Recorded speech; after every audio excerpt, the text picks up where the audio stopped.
Hi guys, I am Chakwa and I am back with Maths XYZ, and in this lesson we'll still be doing reduction formulas in trigonometry. Alright, as I already drew this Cartesian plane for you guys when you are dealing with trigonometry, of which is just to show you the rules which you have to, the principles that you need to understand when you are dealing with trigonometry. Of which in this Cartesian plane, the first quadrant, which is the A quadrant, it means that A, which stands for all trigonometric ratios, are positive in that quadrant. That means that the sine, cos, and tan are positive when they have 90 degrees minus theta, and also when they have 360 degrees plus theta. And when we move to the second quadrant, which is the quadrant of sine, means that only sine at that quadrant is positive. That means that 90 plus theta and 180 minus theta make sine to be positive. But then if we have tan and cos in the second quadrant, they become negative. Alright, then moving to the third quadrant, which is the quadrant of tan, of which only tan is positive in this quadrant when we have 180 plus theta and 270 minus theta. And in the fourth quadrant, of course, we have 270 plus theta and 360 minus theta, and only cos are positive at those in this quadrant. Then in the fourth quadrant also we have the negative theta, of which only cos is positive when we are dealing with negative theta. Alright, and another thing that you need to understand with trigonometry is what they call the cofunctions. When we are dealing with cofunction, it only affects cos and sine. That means sine changes into cos and cos changes into sine. Only cofunction, we can only find them when we are dealing with 90 plus or minus theta and 270 plus or minus theta. That's when we experience the cofunctions.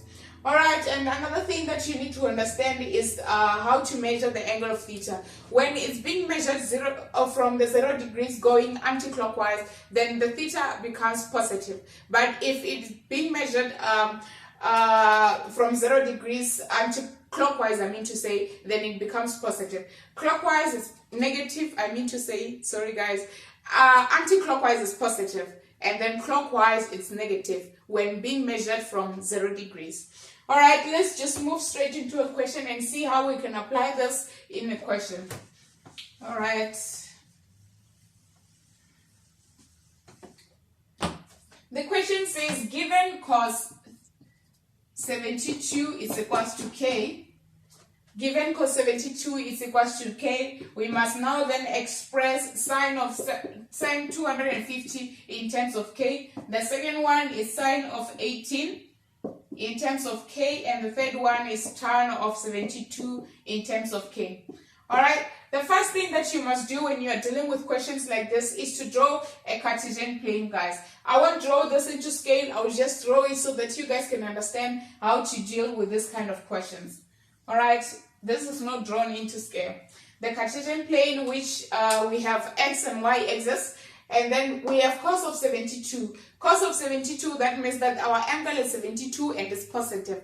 If it's positive, that means that it has been measured anti-clockwise from 0 degrees. This is our 0 degrees, this is our 90 degrees, this is our 180 degrees, and this is 270, and again this is 360 degrees. Alright, then our theta, it has been measured anti-clockwise, that's why it's being positive there. Then 72 is actually less than 90. That means that we can only find it in the first quadrant, of which I assume it to be somewhere there.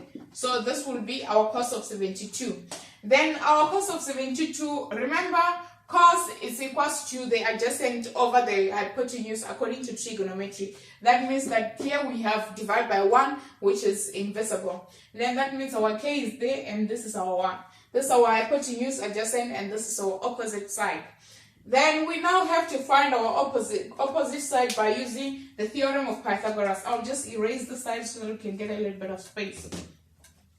Theorem of Pythagoras, it says r squared is equals to x squared plus y squared, of which to find y squared it will be r squared minus x squared. R squared, here we have 1 minus k.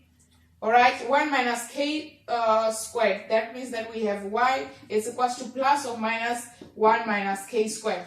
Our answer is plus or minus 1 square root of 1 minus k squared. But then remember, we are dealing with the first quadrant, of which in the first quadrant the y-axis is positive. That means that we can only take the positive 1 minus k squared because it's in the first quadrant. But then if maybe it was in the fourth quadrant, it was going to be negative 1 minus k squared, and also in the third quadrant and fourth quadrant, it was going to be negative. But then the first and the second one, it's positive.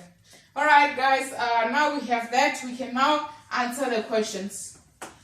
Answering the first question, which says that we must express the sign of 252 in terms of k. The sign of 252, the first thing that we must do is to express 252 in terms of 90, 180, 270 or 360. The sign of 252 is actually 180 plus 72.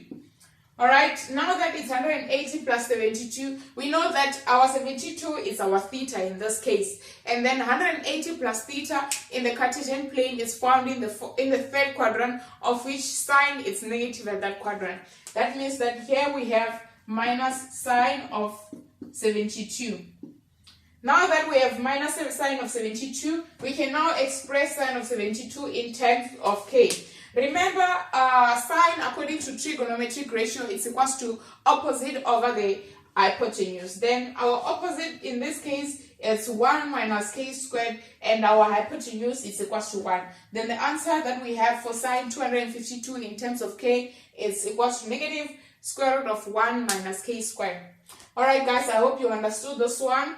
Then let's move to the second one, which is to express the sign of 18 in terms of k. What we have here is sine 18, and we must express it in terms of k. The sign of 18 is actually equals to 90 minus 72. That's 18. That will give you 18. But then sine 90 minus theta, of which in this case our theta is equals to 72, is found in the first quadrant, of which all trigonometric ratios are positive. That means that we now have a positive sine 72. But then it won't be a positive sine 72. Remember guys, I've already mentioned that we have what we call the cofunction, which applies when we are dealing with 90 and also when we are dealing with 270. Then this one, the sign has to change into cos. That means that the answer will be equals to the cos of 72. The cos of 72 is just the question exactly. Cos of 72 in terms of k is equals to k itself. Alright guys, let's move to the last question, which is to express the tan of 72 in terms of k. The tan of 72 in terms of k is just to go straight into the Cartesian plane, because 72 in this case is our theta. And the tan of, in terms of trigonometric ratio, tan is equals to opposite over the adjacent, I mean to say. Then here our 72 is there, the opposite of that is equals to square root of 1 minus k squared, and the adjacent is k. That means that the tan of 72 in terms of k is equals to square root of 1 minus k squared divided by k. Alright guys, please always note that you always have to draw your Cartesian plane down and write all the principle concerning trigonometry, that when you're answering questions, you just refer to it. It will be very, very easy for you to be able to answer the questions correctly. Alright guys, I hope you enjoyed this lesson. Please, if you have any question regarding this, please just drop it in the comment note, then we'll have a follow up on it. Thank you and enjoy.